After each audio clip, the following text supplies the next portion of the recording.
Mummy పేరు పూలమ్మ. ఇంటికాడ వచ్చిండు, ఇంటికాడ వచ్చి నెంబర్ తీసుకుపోయిండు.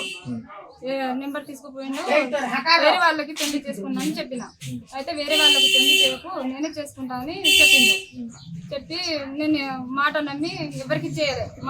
మా తమ్ముడు ఇంటికాడ ఉంటలేడు, హైదరాబాద్ లో ఉంటాడు. సంబంధం తెచ్చింది మాకు. సంబంధం తెస్తే నేను సంబంధం వస్తాను, మరి నేను పెళ్లి చేసుకుంటా అని చెప్పిన. అయితే వేరే వాళ్ళకి పెళ్లి చేయకు, నువ్వు పెళ్లి చేసుకుంటే నేను చచ్చిపోతా అని చెప్పిండు నాకు. చెప్పి నేను భయంతో ఎవరికి చెప్పలే చేసుకుంటా అని నేను చెప్పిన. నేను చెప్పి ఇప్పుడు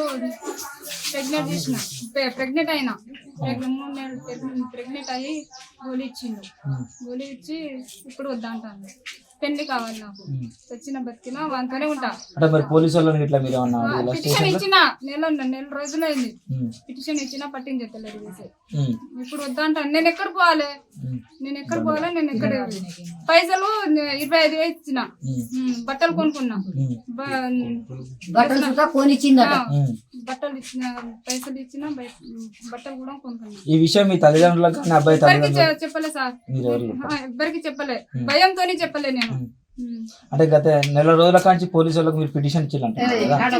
స్టేషన్ నుంచి వచ్చి పనికి పోయినా సార్, పనికి పోయితే ఎందుకు పోతున్నావు, ఎవరు మొగడు పిలిచింది నీకు అని ఇంటికాడ ఫోన్ చేసి బయట పిలిచి కొట్టిండు సార్. నాకు అబ్బాయి కొట్టిండు, తలకేళ్ళకు ఇక చేయలేదు సార్. ఎవరితో మాట్లాడుతున్నావు నువ్వు, ఎవరు మొగడు ఉన్నాడు, 1 గంట ఫోన్ చేయకుంటే నువ్వు ఎవరికితో మాట్లాడుతున్నావు అంటారు.